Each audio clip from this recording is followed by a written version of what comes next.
Good evening, everyone, and welcome to the October 22nd, 2024 Board of Trustees meeting. I'm Gina Steiner, Vice President, filling in for Eric Fong tonight, and I'm going to have Marwan Cameron read our mission statement, please. Inspiring curiosity and connection.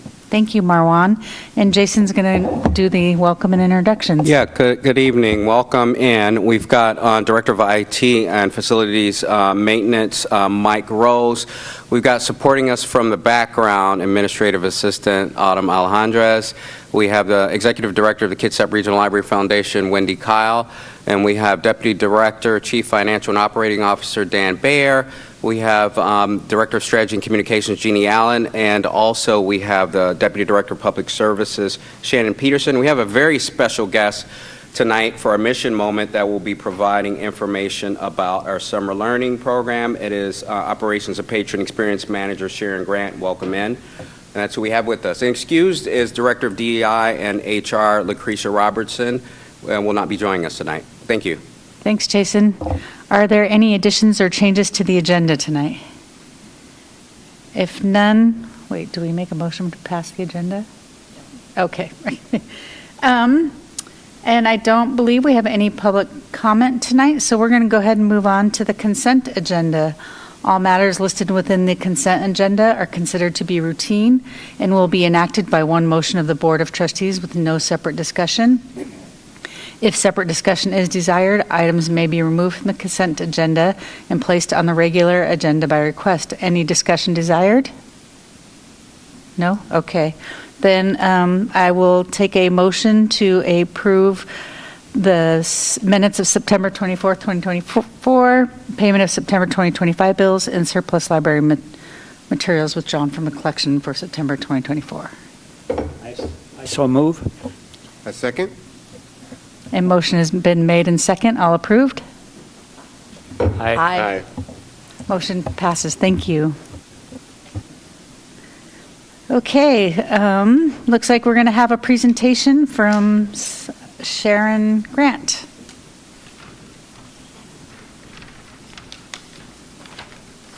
Good evening. Can you hear me okay? Yes.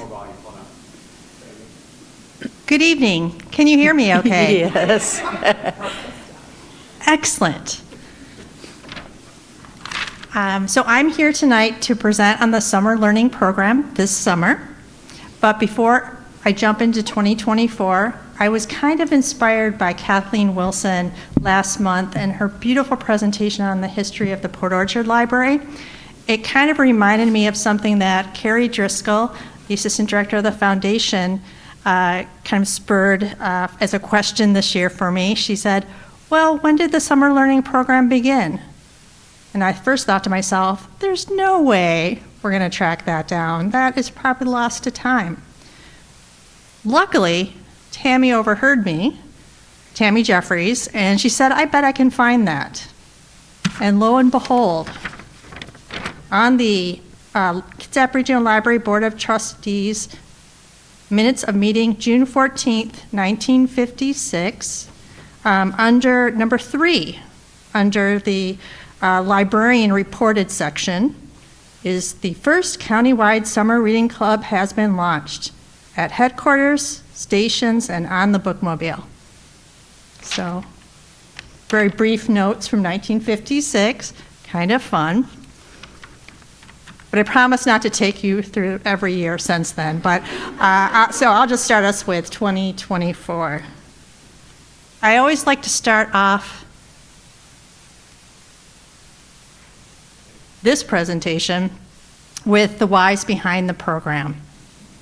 We're really trying to help school-aged children and teens minimize learning loss during the summer months.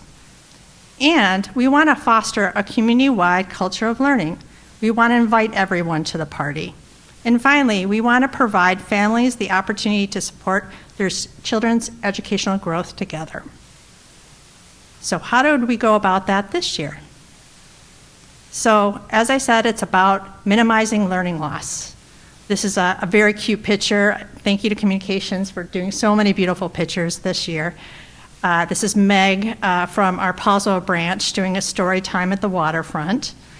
And so not only do we do a lot of programs to encourage reading, but we also, with communications help, we produce a booklet that has self-paced activities around reading and learning, and we print a lot of them, about 30,000, and we send about 19,000 of those to all the elementary schools throughout the county. So we really give kids and teens an opportunity to participate. And if they do participate, we have incentives. So for 10 hours of reading, we have free prize books for all ages. And brand new this year, we had Seattle Storm ticket vouchers available. So kids and teens could take their families and households to a Seattle Storm game if they completed 10 hours of reading. At 50 hours, we had a pencil pouch, and at 100 hours, we had our famous t-shirt, and we also offered for the first time an enamel pin if you didn't want a t-shirt, or if we ran out of your size at the branch, which turned out to be a really nice strategy.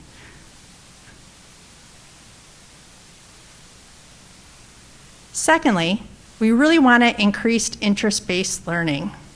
This picture is from one of our events at the MLK branch. It was a STEM learning performance from one of our paid performers. Super cute picture. And so how we encourage interest-based learning is through our programming and also the self-paced activity in our booklet. And the prize for participating in that is to get a drawing for one of our prizes, which is a Nintendo Switch Lite, a membership to the zoo or an aquarium, or a gift certificate to a local bookstore. And we give 3 of those prizes at each location, one of each of the prizes at all of our locations. So lots of opportunities to win. And finally, we're all about engaging community. Summer in Kitsap is my favorite time of the year. There's just so many great community events, and it's important that we're out there celebrating with our community, learning from our community, and then inviting them back to the library. So here's a picture from the Military Appreciation Parade. It was a little bit colder that day, but it still was a wonderful, wonderful attended event. In addition to this, we also went to Pride, Islander Fest, and the Kitsap Fair, as well as a lot of events throughout the community. A few highlights from this year. We had about 8,300 people participate in our 10-hour reading challenge. It's about a 10% increase from last year. We had over 4,000 people participate in the 100-hour reading challenge. It's a 21% increase from last year. And as I mentioned, we had a new partnership with the Seattle Storm. We gave out about close to 5,000 vouchers, and about 1,400 people were able to go over to games, which from the experience at other library systems in our area, this is pretty standard on what they find for the number of vouchers given out towards people who would take you up on it. A few more highlights. As I mentioned, we had the Learning Challenge. People share what they want to learn over the summer with us and then document their journey. And we had about 1,200 people participate in that. We had about 17,000 people participate in over 650 programs throughout our system. And we had a large increase in our number of performer events this year. We had over 30 events and close to 5,000 people attended those. We had a really fun new performer, mariachi band from Seattle, and that was really special to watch that performance at all of our locations. They could they would say, "What do you want us to play?" And people would yell out songs in Spanish, and they would just play them. It was very magical. I do want to shout out one of our program partners this summer. We had a partnership with the Kitsap Beach Naturalist Program. This is a partnership that is brought about through the University of Washington and Western Washington University. Every year they train local beach naturalists.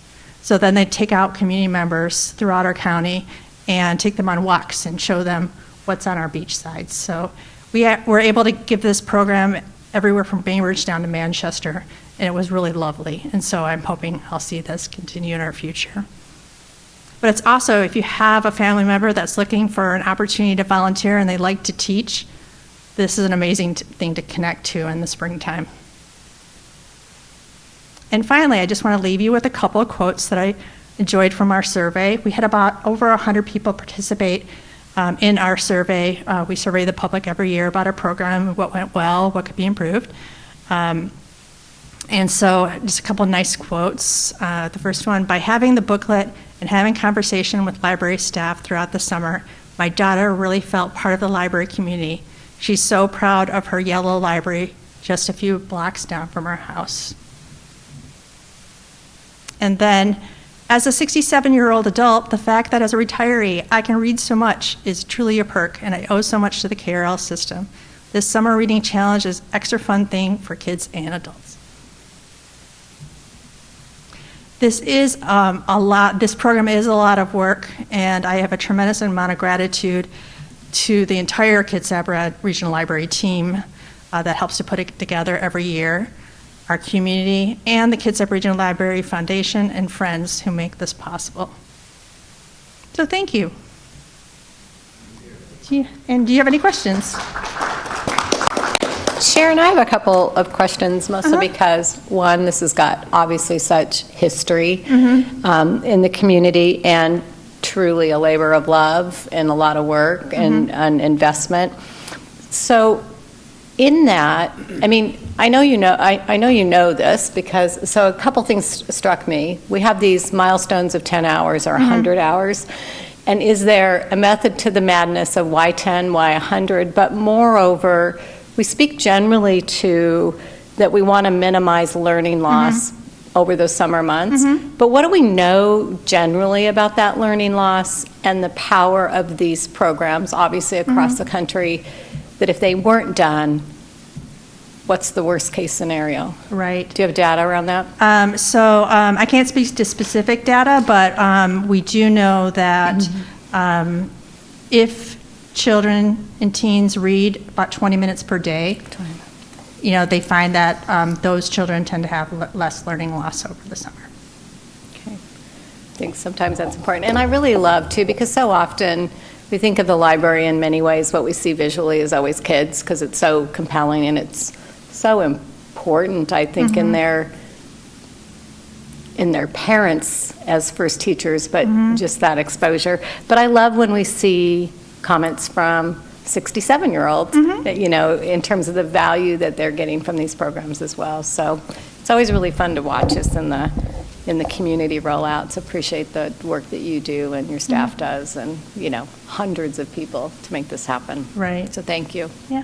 I just wanted to jump in real quick and thank you for Stephanie for asking a question about the data, because it is important, and there's a ton of data that's been done over the years about the efficacy of summer learning/summer reading programs, and we can produce some of that data, but that's where a lot of the information comes from about reading 20 minutes, and so that's why we have these 20-minute squares or bubbles, whatever library systems determine to do with it. But interestingly, when I was an early literacy specialist for a major library system, what we did is worked with the school system to actually get a subset of users that we could try to track data anonymously. On the school end, they were able to kind of figure that stuff out. But one of the things we found is that there was definitely an increase of reading scores, for instance, the next year, based on what those subset of children did over the summer. So if they participated, in general, their scores went up by varying degrees. Obviously, there are a lot of other factors to take into consideration, but I think that there are some well-published studies that can back that up. And we'll try to get those, because I think those will be important for the board to understand and read through. So thank you for mentioning it. Yeah, the other question, and you can't tie it directly, I mean, we see the data, I see the data in the community needs survey, just about the erosion of literacy generally in our community. And I think people would be surprised, to know that, particularly here in Kitsap County. And I know you can't tie your program to that because there's so many other things that feed into that. And you can't track a direct correlation, but I think making more of a case in terms of library partnerships or subsets of data about, or even what's happening nationally about when we do X, we know Y happens, because I think it builds the relevance conversation for the library as we go forward. And I know it's super elusive and it's hard to do. It is. And to add to that, I mean, not just reading, and that's why summer learning programs came into existence, is because, obviously the thinking has changed and the research has been driven more around learning experiences that are apart from reading, or those that are experiential experiences. So hence, just even going in a ferry over to Seattle, having the conversations about, marine life, for instance, and what is a ferry and those sort of things. So providing these tangential experiences that are related to the theme of our program really makes a difference. So when you see people out, at the beach and doing various musical activities, that's also learning. And while it's not reading, it is learning. And it's all, of course, I'm preaching to the choir, but that's born out of this, the knowledge that people who have resources, of course, are able to do things like take trips with their kids, go on spring breaks where, it seems like it's just a trip, but what's happening during those is people are having conversations, and it's the conversations that we preach. You even have to come back and have a conversation with a staff member about what you read, and was it important to you, and did you like it? And because it's all important, and it all plays into literacy, because it's not, early literacy or literacy in general is just not the ability to read. Right. And again, I know I'm preaching to the choir, but for those who are out in our audience, it's what you know about reading. It's the fact that you can pick up a book and orient it the right way. If you turn it upside down, that will probably be clear that you haven't been introduced to a book if you don't know how to orient it. And if you don't know how to start to retell a story. So literacy is just more than their basic knowledge of reading. Of course, phonetically, to be able to put sounds together and all that stuff starts in the home. But that's why we have early literacy programs to help reinforce that and model those behaviors to parents who might or might not know. And so I think summer reading and summer learning programs, in order to continue to get people to participate, shining a light on some of these studies would be important, and certainly filling out our program with more activities would be great. And even connecting the dots, because I think about, we see all these great programs come through as a member of the board, right? So I think about Kathleen's presentation at one point about the intersect also with school children about visiting the library. And so these things are all connected, and so I grew up with books, my daughter grew up with books, but it'd be interesting to know what are the statistics for kids that literally live in households where books are not available because they lack the resources. And that's part of the gap we're trying to fill in people's understanding about why it still matters so much. Hi. Thank you for sharing. That was wonderful. I have one comment and two quick questions. Okay. I love the incentives that are provided, and I know that's probably not the reason people go, but when a little kid wins an incentive or a family, there's real value in that. So I love that component of it. And then two quick questions. How do you choose your partner? Like you had the naturalists. What's your selection process for choosing your partner every summer? And then my other question is maybe a Mike question. And I'm not a technical person. I don't spend a lot of time on apps because I'm on my computer all day. It's the last thing. But does Libby track your hours for you? Do you know anyone? No? I don't think it tracks. Oh, that would be wonderful, because I could have reported massive, but anyway. Those Good are my try, questions. Gina. Thanks. Okay, and could you please repeat your question? How you select your volunteer partners. A lot of our programs happen through local community connections. So our librarians are working with community partners throughout the year. This agency happened to contact me because they actually first connected with Silverdale. Like the librarian had been in contact with them, and they were like, oh, how can we get this out more? So a lot of that grassroots work is done at the local level with our librarians and staff to connect to community partners who are presenting and adding value to our communities through programming. Great, thank you. I might have a couple of resources to. Oh, wonderful. Okay, thank you. Thank you so much. And we do have some paid performers too, like that are kind of famous in our area, like Jeff Evans, the magician, and the mariachi band and so forth. And what? The reptile guy. Yeah, we have the reptile guy. We haven't had him for a little while. He's retired. But we've had similar kinds of educational programs like that, too. Sharon, I had one more question because it struck me when I was looking at this before the meeting is, Oh. I noticed, phenomenal amount of printing that's happening and being distributed. And I note that the materials were also available in Spanish. How do you select, what would be the next language you would add to that if resources weren't an issue? That's a really interesting question. I think we are doing some work at the system level to help our communication plan to kind of address that holistically. So I think that work is still being done, but that's a really good question. Yeah. No problem. All right, thank you. Okay, I think next we're going to have our board member reports, so we'll start at the end with Marwan. All right, good evening. As the report goes, just a few things to share out. One in regards to the public records request. I think this is board member reports, which you did Oh, sorry, last month. Last month I was absent, so I don't have a report. Oh, I did go to staff day. Staff appreciation barbecue. Well, that was fantastic. Unfortunately, I came toward the end. Not unfortunately, you came. You got there. But I got to see a few folks that were still there. The food was fantastic. So it's always good to be able to spend time with folks. And just kind of with the summer learning program, the library has so many different things that are going on and ways to engage. And I really appreciate the library being so thoughtful and finding ways to include the board in different things.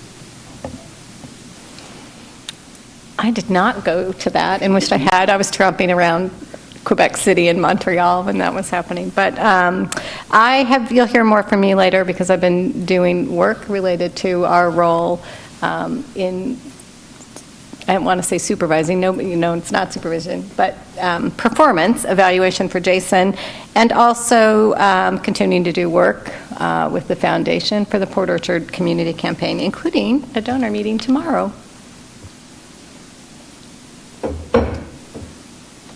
Well, I attended the Port Orchard 100th year anniversary, and Kathleen gave the same talk that she gave here, which was really good, and it was really well attended, and I think everybody had a really good time. So I don't know, it was a crowded library. So that's one thing. Bigger one. Yes, and hopefully that's coming. Yeah. And then I attended the Oktoberfest at Manchester. I've got an old hand-cranked cider mill, and it's amazing how many people, young and old, even really old people, are fascinated by hand cranking things, which isn't done anymore. It's always electric or electronic or something, and people are just fascinated by something mechanical that you've got to really work at. So anyway, that was really neat. So that's it, I think, for me. Thank you, everyone. And I have a goal of doing more next month, and I'm vice chairing tonight. So anyway, thank you. And I think next we have our long-range strategic planning committee report, Marwan. All right, now it's me. One other thing I would say too is I utilize the library's meeting space once a month for another organization, and just having access to spaces where many organizations and folks wouldn't normally have that space or couldn't afford it is really important and powerful. So it's good to have access to that. And it gets me into Sylvan once a month, which is great. All right, so now for the report. Public records request, continue to look at that process and to ensure that it adheres to the RCWs. In regards to the levy bond, we are still collecting information and data, and we'll be reporting on that as time goes on. We have a retreat coming up on November 6th, where we will continue to look at processes and what are the needs over the next 7 to 10 years, which is tremendously important. And then one big one, which I just found out tonight, I didn't know, the planning for the 80th year for KRL, which is next year, so 1945 to 2025 is a big deal. And then also just looking at the summer reading program originating in 1956, just a testament to how long, some of these programs have been going on, and just how effective they are. So just both of those pieces of information I learned this evening, so it's really powerful for me. So yes, planning for the 80th year, so stay tuned for more information on that next year. In regards to operations, that report will be, more information will come out on that, but a lot of that is centered around making sure that contingency plans are set in place for Sylvan in regards to HVAC and some other things, and make sure RFID badges are continuing to be brought online and whatnot. So that is my report. Oh, and survey in November. So please look out for a survey that should be coming out in November. And the point of that survey is to see how the library is doing and engaging here in the county, and what the library can do to improve its services to the community. And so I look forward to supporting in that. Thank you. Okay, Dan, you want to discuss your financial report? Yes, thanks, Gina. We're at 75% of the year elapsed. Wow. Expenditures are at 71% for the year, so that's great. Revenues are running 84,000 ahead of projections, so that's great. So we're doing well at this point in the year.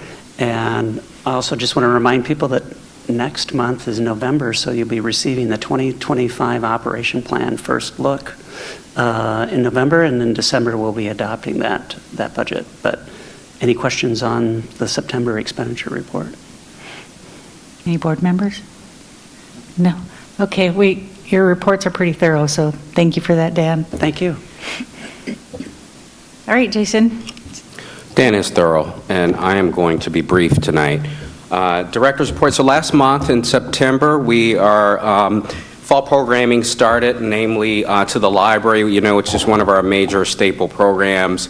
And just starting to move the library in fall programming in general. Hispanic Heritage Month kicked off mid-month through October 15th, I believe. And so our CTS department, Collection and Technical Services, highlighted culturally responsible materials online, and our librarians, of course, highlighted the same in branches and conducted appropriate programming where available. Our organizational topic, as put out by our Director of Strategy Communications last month, was service and what that means to the organization. And so the prompt was to talk about what service means to you as a staff member. And so we hopefully have staff engaging in those conversations in their meetings and so forth and so on. As an organization, we demonstrate service in lots of ways, and it's one of our core values. Namely, we make a priority to gather feedback. As you can see, that Thrive Ahead survey is one of the ways we do that. Having comment cards that are collected in every branch, and I read all of those. It's a good way to just kind of keep a pulse on what people are thinking about in the library. And, part of service, and that's one of the things that attracted me in my interviews, that we continually evaluate, listen, and adapt, and that's something that's an iterative process. And we do that with our patrons. Seldom do we tell people a hard no. It's let me see what we can do, and if we can make a switch, if we can make a change, if we can make a modification, we typically do if the burden isn't too much to bear. Also, we've made, in addition to creating opportunities for feedback, we also create opportunities, obviously, for staff to give us feedback. And that's important, as important, if not more important, than patrons giving us feedback, because our staff, more times than not, are the first line of contact with staff. So it's really important to listen to staff and to make modifications. How that has been on display of late is there were some requests to modify spaces in Sylvan Way, particularly to better the user experience. And I'm really proud that we were able to collaboratively work as team members to figure that out. Namely, if you've been in Sylvan Way of late, you've seen a refreshed service area, moving desk. We've created a nice welcoming area in the front, and other modifications to improve sight lines. which increases patron safety, which increases staff safety, and improves a better, it makes a better overall experience for patrons coming in the door. And that's something we'll always do, but that's a way that we can be of service to our patrons and our internal staff. We've also made it a concerted effort, of course, to reach out to underserved populations. That continues through our mobile services unit. That continues through our work with language access, where we're uncovering how we need to be as an organization, what we need to do regarding language access, regarding equity. Having a DEI plan is one of the ways that we can best talk about how we can be of service and how can we adapt. And then speaking of service, and so all this will help the library to be a more inclusive space, which obviously is one of the goals of our strategic plan. And then how that is demonstrated in real time in terms of stuff that's happened in the library the last month, I really want to call out CTS. And specifically, CTS is one of these teams, and we have, all of our teams are important, but our CTS team is back of the house, and it doesn't mean they're any less important than anybody else, but, managing collections and that process, and there are many facets of that particular department that typically might even go unnoticed from staff who've been at the library for years. I would urge all of you, and I know you get an orientation as a board member, but one of the best tours you can do, I think, in library land is to come through CTS and to see how a book actually makes it onto our shelves, to talk about how each staff member plays a role in a book doing a certain thing. It's really like following the journey of a book. And I know when third graders come, they get to see what happens when a book gets dropped into a book drop, and that's all fun, but I think it's important from a staff perspective to understand how books come in from our vendors and how they get on our shelves. And so I really want to call out CTS for fulfilling 100% of their requests made by our patrons, and that was in August, but I want to call it out because we didn't find out about it until September, so we've got some new leadership, namely, Amy is our manager, but we've got a new supervisor, and I want to let Dan talk a little bit more about that data a little bit, or just even share your anything from that process, if you like. No, actually, I don't have anything to add. Okay. But they're doing a great job. We hired a new supervisor, Sarah, and she and Amy are making a great team working together, and she's comes with experience working in college loans and grants, and so she's adding a lot to that in terms of supervising the staff in CTS and relieving the weight on Amy's shoulders with having over 15 people to supervise.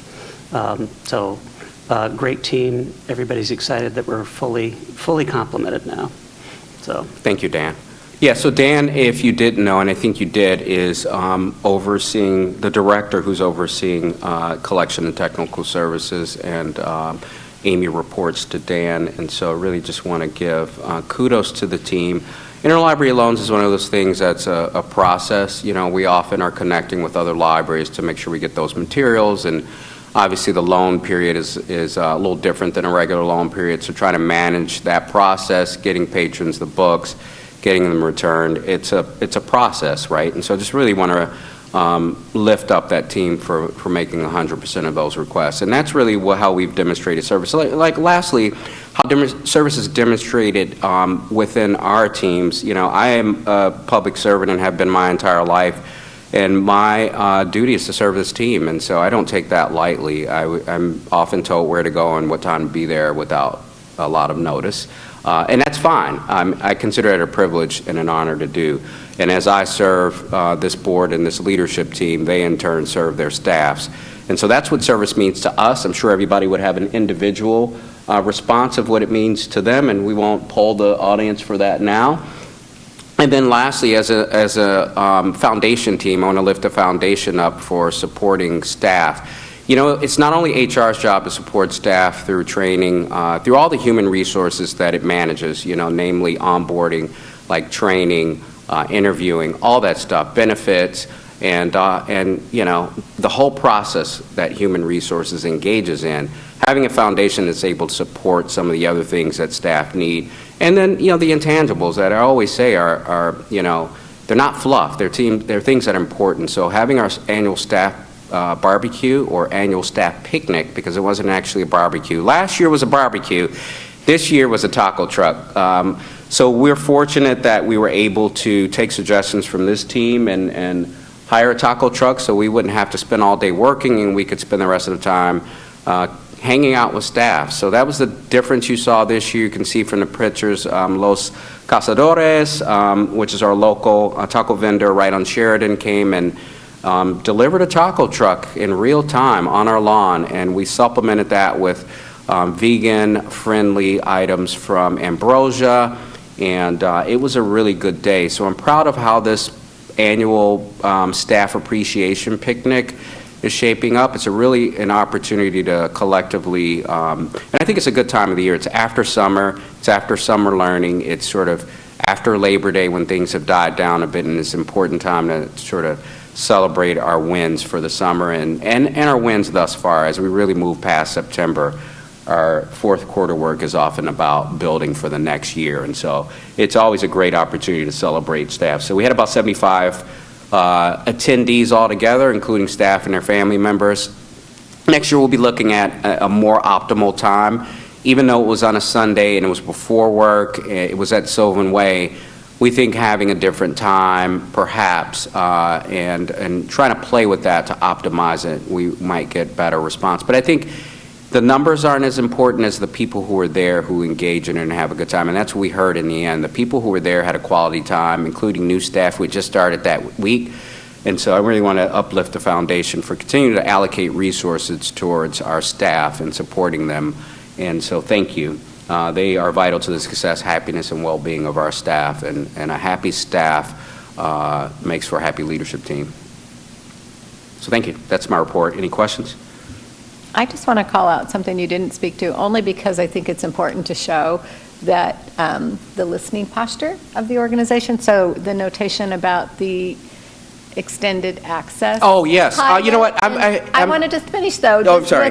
The extended access pilot. I know that's a super big deal in Poulsbo, but that really started because somebody came to this meeting and raise the question. So I just would love for you to speak to that a little bit. And I'm going to pass the baton to Shannon. But yes, I'm sorry, I missed that part. So the other way service is demonstrated, obviously, is through listening to patrons. And so a very good demonstration of how that happened and watching the board see that play out was a couple of comments that we had from community members about not having access to the Poulsbo meeting room because it was important to them to meet at times when we weren't open. And so, you know, what we did is, and here's the thing, this is always an iterative process. It starts with a conversation, and it starts by having these ears open and listening and not turning it down. You know, lots of organizations would just say, that's not what we do, that's not when we're open, you need to go elsewhere.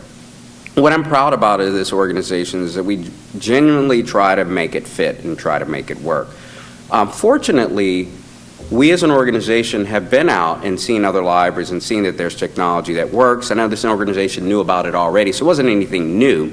And I think we've even toyed with the idea of doing this before, but quite frankly, we were able to take an idea, make it happen, and for it to pay immediate dividends. So, Shannon, do you want to share about how the pilot has gone thus far, a few months in? Sure, yeah, and I would just highlight that point. We always want to get to the yes. Sometimes it takes a little bit of time and creativity to find the perfect convergence, and it did this time. So Mike's team was already working on the access control project. It was slated to start at Poulsbo, so it was really a moment for us to say, oh, wait a second, we could think about this a little bit differently while maintaining safety standards and practices. So yeah, access control was implemented and tested and troubleshooted with Mike's team's help in the spring, and then we were able to launch after-hours access in June. Exactly what you want out of a pilot, quiet. And it just worked, right? So the first quarter, we had 19 reservations. I checked it today, just for quarter 4, which we just started, it feels like, we're at 50 reservations. So we did notify all meeting room users. We emailed over 200 stakeholders or organizations to say, hey, this is coming, please come in and let us know how it's working. So we did try to get the word out, but it's beautiful that it's just functioning as it should. I want to call out Pam Crow, manager at Poulsbo, and Emma Gold, her supervisor. They did a lot of work to prep the team for this and to kind of navigate some of the nitty-gritty kind of stuff that came up. But yeah, it's just worked beautifully. It's been a perfect pilot. Yeah, I just want to lift up facilities too. And Mike, did you want to say anything about the implementation of it? No, not really. I mean, our role is to facilitate how public services wants to operate in those spaces.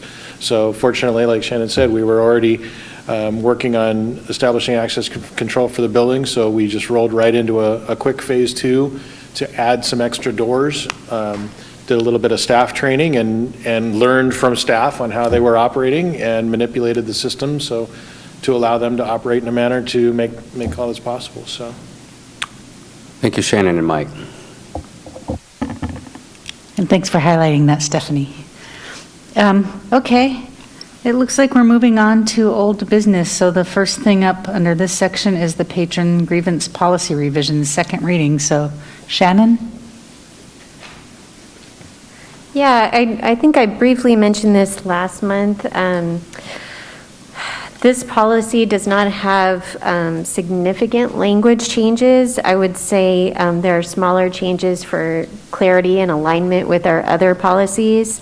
The primary purpose of this iteration is really to bring that patron-facing process forward. Previously, it lived under staff procedures, and really it's kind of this iteration is for me bringing some transparency for what this process looks like and what the library can be held accountable to in terms of process.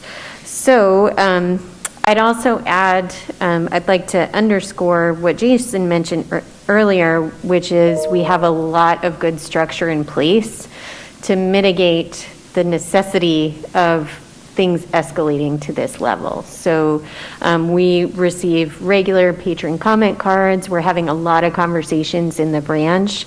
This is really in the event where further conversation is needed with escalated levels.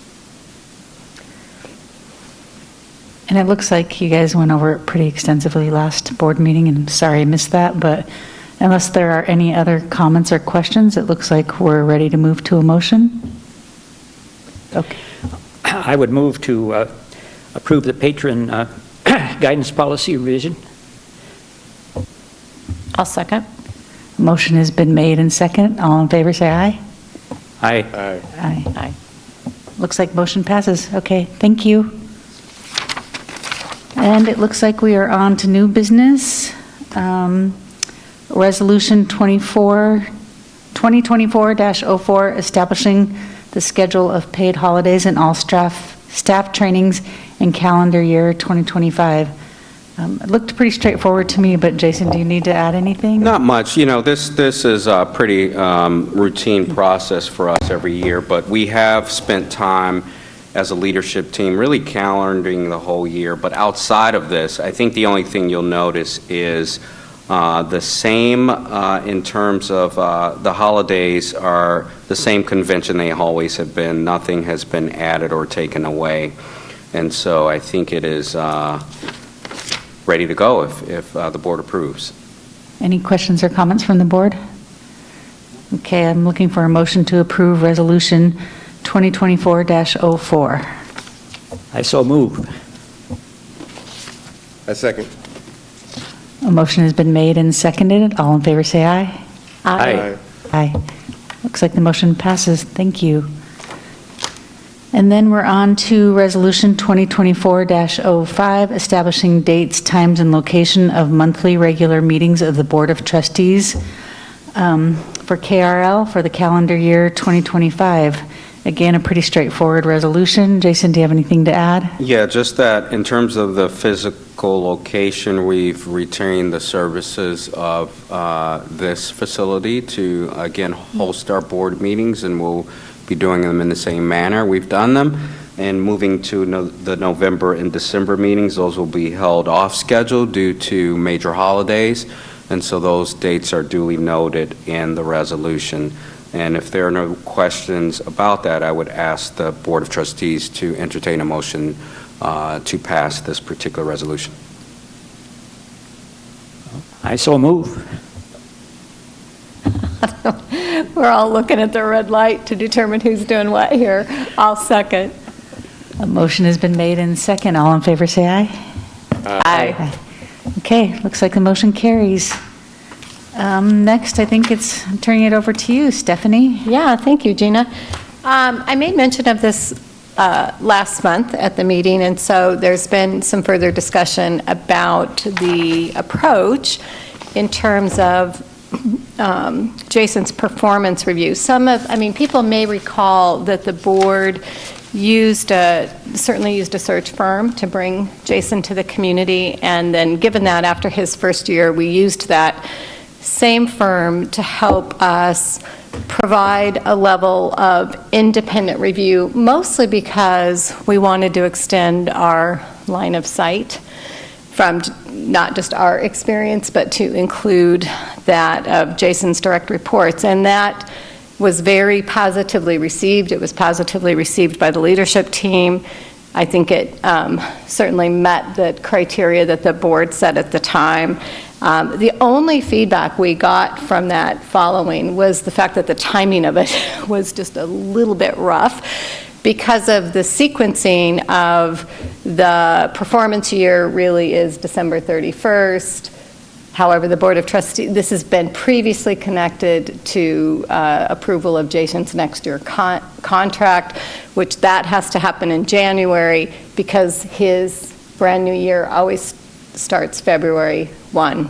So I reached out to Lucretia, basically, to start out with, to see, can we separate these things? Because if we can't separate the timing of it, then that's just a rough go in terms of the planning. And we've confirmed that, in fact, we can separate the two things because we can essentially have a conversation about approving Jason's contract or not going forward based on the tenets of the contract itself, and then separating out this activity to one, allow the completion of the performance year, allow adequate time for Jason to provide self-reflection and to self-report on his goals, and then to appropriately, and our commitment at the time was to engage outside independent support, if not every other year, then every couple of years. And the reason why we feel like that is important is it does allow us to take a little bit different format. It does allow us to actually utilize 360-degree review process while providing the staff a level of anonymity, because part of that process is not that they get reported directly, but we're looking for themes in that feedback. And it's really just good practice, I think, for the Board of Trustees, just like we do outside audits related to financial practices. Jason really is our one and only employee, and this is a serious job, and yet he's done a great job. We obviously all really appreciate his work, and yet we want the means to be able to provide efficient, effective feedback to Jason as he moves forward. And so every other year or so, employing a firm, in this case the one that we've used consistently, allows us to do that. So what we are going to do, we do not have the timing down specifically, but the process is really that this is going to be more interview style. In these off years, we've created a survey in the past which forces people to grade, and then there's that grading bias. We all hate it. And so there really will be an interview format, two different forms, if you will, that have more open conversations with the leadership team around particular buckets of area of inquiry, and probably slightly different buckets of general, 4 to 5 buckets of general inquiry, perhaps slightly different by the Board of Trustees. I suspect those things will happen in January, and as we move forward, we'll begin to develop the instruments that are going to be used, that it will be used along with that. At the same time, I realized we have developed, since Jason has come on, a philosophy, if you will, about board supervision and compensation. And yet, we don't have that really in a board policy, if you will. So those notes get passed along to the next chair, in this case, Eric. They may or may not resurface again, and we lose that continuity about what is it that, what is our philosophy, so that's really apparent to the community, and what's the process we're going to use, what's the criteria we're going to use, so that we actually have a point of accountability that's mutually reciprocal for Jason, because it's just as important that he gets good support, good feedback, rewarded as well for a job well done as we are going forward. So that's where we are at the moment. So questions? No? Thank you, Stephanie. I appreciate you helping to manage this process. All right. Looks like we're on to housekeeping. So the future meeting date in November is Tuesday, November 19th at 2024. At 4:30, the Finance Committee will meet, and then at 5:30, the Board of Trustees will have their regular monthly meeting. And you can visit the Kitsap Regional Library webpage for other dates to remember. I don't have anything else. Anything else, anyone? All right, meeting adjourned. Thank you.